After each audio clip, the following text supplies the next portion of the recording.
Hey guys, it's Olivia. Welcome back to your endocrinology chapter. In this video, we'll be talking about RAS and ADH secretion, and these are both going to be important players that help us regulate volume, status, and water balance.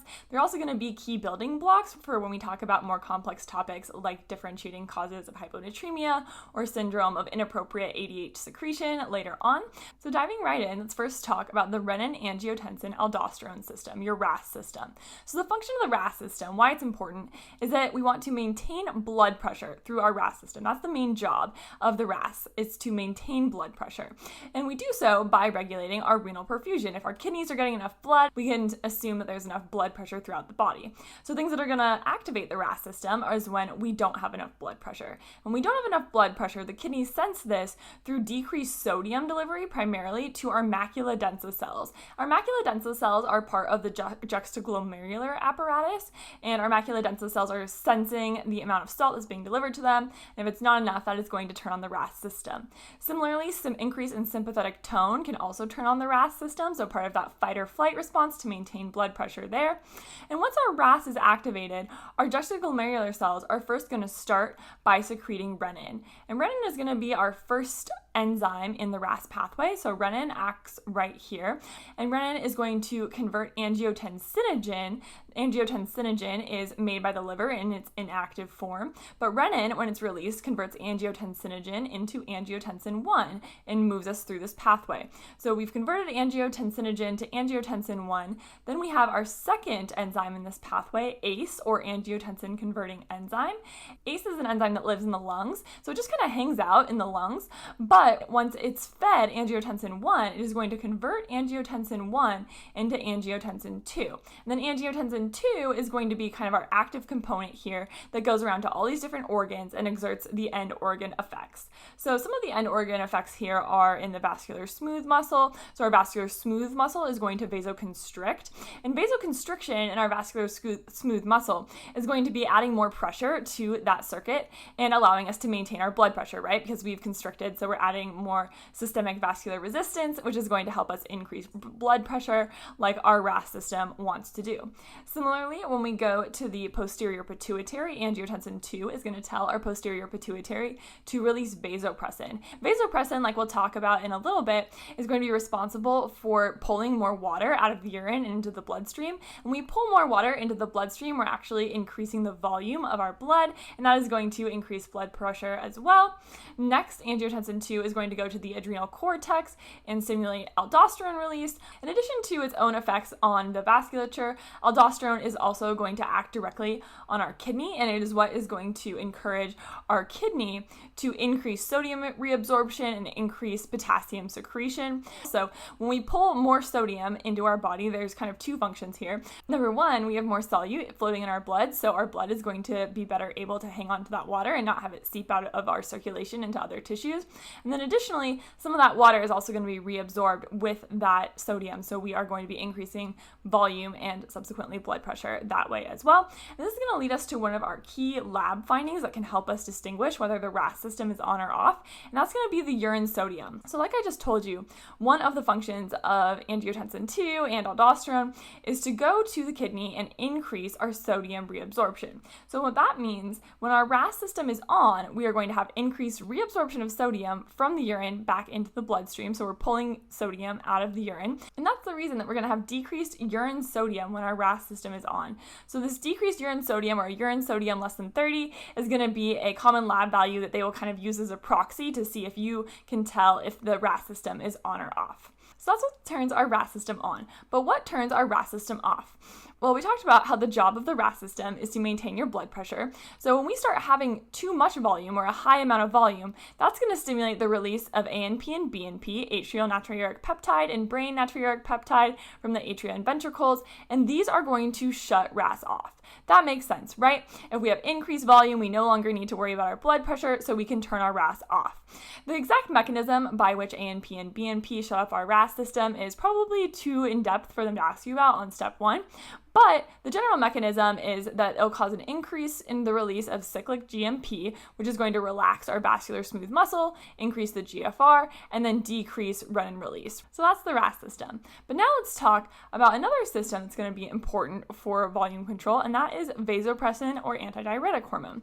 So vasopressin or antidiuretic hormone is synthesized in the hypothalamus, but it's stored in the posterior pituitary. And there's a lot of complex mechanisms that are going to regulate the release of vasopressin and antidiuretic hormone.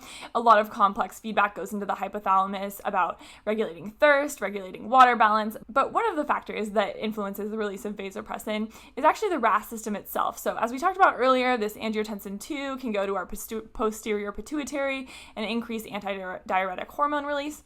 Antidiuretic hormone is then going to travel to our collecting duct over here in our nephron, and it is going to insert more aquaporins into this collecting duct and sometimes into the distal convoluted tubule as well, but primarily in the collecting duct. And in the collecting duct, inserting these aquaporins is going to allow us to reabsorb more water from the urine. So we're pulling this water out of the urine. That is going to have two effects. Number one, we have more water in our circulation, so we are going to add more water, add more volume to our blood. Additionally, because we have pulled water out of that urine, we are going to increase the urine concentration. And this is going to lead to a key lab value that is going to be important for you understanding whether ADH is in circulation or not, and that is the urine osmolality. So I like to think of the urine osmolality as kind of a proxy for concentration. Higher urine osmolality means more concentrated urine. And our urine osmolality is going to kind of increase as ADH increases, because if we have more antidiuretic hormone pulling more water out of our urine is going to be more concentrated, so those are going to have kind of a direct relationship there. Now, I know that was a lot of information. Let's quickly recap what we've talked about in this video so far.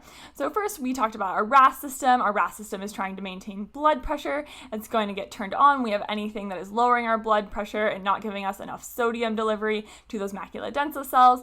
When it is turned on, the RAS system is going to cause vasoconstriction, increase antidiuretic hormone release, increase release of aldosterone, and increase of sodium reabsorption and potassium wasting, which is going to lead to one of the key lab values that you should be aware of with the RAS system, which is a decrease in urine sodium, because we're reabsorbing the sodium back into our bloodstream. And that's going to be one of the key ways you can tell if the RAS system is on or off in the absence of confounding factors like diuretics or whatnot.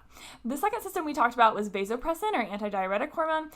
And the release of vasopressin is regulated by a lot of factors, but it can be released when the RAS system is on. And vasopressin exerts its effects by binding to the V2 receptors in our collecting duct. Those are going to be increasing the aquaporins in the collecting duct and sometimes the distal convoluted tubule as well. Vasopressin is also going to bind to the V1 receptors in our vasculature and exert its own effects there, that vasoconstriction.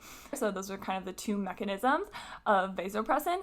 Vasopressin is going to increase water reabsorption, and in so doing, increase our urine concentration because we're pulling water out of our urine. That is going to cause an increase in the urine osmolality, and that is going to be a key lab value to be aware of when we're talking about is vasopressin present or not. So that's a lot of information, but how would they ask you about this in a step 1 question? Well, something they might ask you is something like a patient presents with jaundice, ascites, and bleeding esophageal varices, and then they might show you a table like this and ask you what will their urine osmolality, their urine sodium, and their volume status be.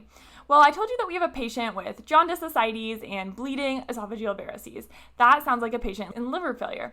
And when you're in liver failure, our liver is responsible for a bunch of things in the body, but one of the things that it does is it synthesizes albumin. So when your liver is failing, you're not making as much albumin. And albumin is a protein that, amongst other things, is responsible for holding a bunch of that water in your vasculature and making sure it doesn't seep out into tissues. So when you have decreased albumin, that's going to mean that you're not able to hold as much water in your vasculature, and it is going to seep out into tissues. That's what's going to lead to ascites if it seeps into your belly, edema if it seeps into your legs or extremities, hydrothorax if it seeps around your lungs. And that is going to make you hypervolemic because you have all this extra water on your body, right? The edema, the ascites, you clearly have a ton of extra fluid in your body.